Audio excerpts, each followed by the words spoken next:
والله ئەگەر پێم بکرایە 5 ملیۆن ساڕوق مەدایە حەماس بینایە ئیسرائیلەوە بۆ لەبەر ئەوەی هەموو وڵاتانی غەرب دیفاع لە ئەوانەکە منیش حەقی خۆمە مسلمانانی هاوڕێ و هاوسەنگەری خۆمم خۆش بوێ هەندێ برا هەیەڵێ کە ئێمەی کورد لێمان قەوماوان دیفاعیان لە ئێمە نەکرد بەچی دیفاع لە تو بکەن نوێنەر و دەمسپی ئەو محمود عباس و ئەوانن لە فەڵەستین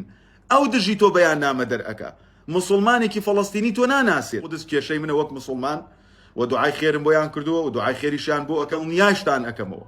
و دڵنیایشتان ئەکەمەوە ئەم ئیسلامە سەر ئەکەوێ ما بەلەغە اللەیلی وەنەهار هەتا وەکو ڕۆشنایی خۆر بدا لە هەر شوێنێک ئیسلام سەر ئەکەوێ و داواکەم لە خوای پەروەردگار من نەمرێنێ هەتا وەکو سەرکەوتنی مسلمانان ئەبینم لە هەموو جیهانی ئیسلامیە و خزانی تاغوتەکان بە چاوی خۆمان ئەبینین و دڵنیایشتان ئەکەمەوە ودڵنیایشتان ئەکەمەوە ئەم ئیسلامە سەر ئەکەوێ ما بەلەغە اللەیلی وەنەهار هەتا وەکو ڕۆشنایی خۆر بدا لە هەر شوێنێک ئیسلام سەر ئەکەوێ و مسلمانان جێپێیان گیر ئەبێ هەروەکو چۆن خوای پەروەردگار لە ئەوڵ خوای پەروەردگار سەریانی خست بەڵام بە چ جۆرە مسلمانێک عیباداً لەنا ئولی بەئس شەدید ئەبێ کۆمەڵە عیبادێک بێ ئولی بەئس شەدید بن نوسڕەت و تەمکینیان هەبێ لە بیر و باوەڕ تەسفیە و تەربیەیان هەبێ خۆیان بە عیتاد و بە عودە حازر کردبێ بە بیر و باوەڕ ئەو کاتە ئەتوانن هەتا برایانی خۆم سەیری ئاەتەکانی جەنگ و جیهاد بکەن خوای پەروەردگار لە نۆ شوێنە باسی واکە بئەموالهم و ئەنفوسهم لە یەک شوێنێکە ئەفەرمێ بئەنفوسهم و ئەموالهم ئەگەر ئەم دەسە شل نەبوو بۆ ئەو باخەڵە بتوانێت 5,000 بکاتە سەدەقە بەخوا ناتوانێت دوو فیشەکیش بکڕێ بە 5,000 بۆ خوا بیتەقێنێ بۆیە ئینسانی مسلمان جارێ ئەبێ نوسەت و تەمکینی عەقیدەکەی واجب با لەسەری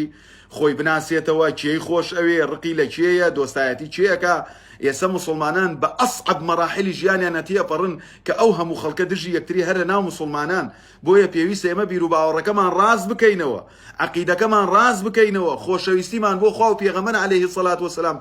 ڕاست بکەینەوە ئەو کاتە بتوانین وڵاتێکی مسلمانی مستەضعەف سەر بخەین ئەمە هاشا هەڵنەگرە بەڵام پێویستە مسلمان وەعی بێت پێویستە بتپەرستی قەومایەتی وای لێ نەکا ولا يجرمنكم شنآن قوم على ألا تعدلوا اعدلوا هو أقرب للتقوى هەندێ برا هەیەڵێ کە ئێمەی کورد لێمان قەوماوان دیفاعیان لە ئێمە نەکرد بەچی دیفاع لە تو بکەن نوێنەر و دەمسپی ئەو محمود عباس و ئەوانن لە فەڵەستین ئەو دژی تۆ بەیان نامە دەرئەکا مسلمانێکی فەڵەستینی تۆ ناناسێت ئەواکەم لە خوای پەروەردگار لوتی ئیسرائیل بشکێنێت و زەلیلیان بکە و لە وڵاتێکە کەوەها بە زۆر داگیریان کردو خوای گەورە زليليان بكا وبشتيان بشكيني يا رب العالمين اللهم انصر عبادك الموحدين اللهم انصر عبادك الموحدين يا رب العالمين قدس كي شيمنا وإن شاء الله خواي پروردگار أو صاروا غانا أخات سردسي ملائكة وأي خات ناو أو شوينانو كوها إسرائيلي في أتوقع إن شاء الله يا ربي خواي پروردگار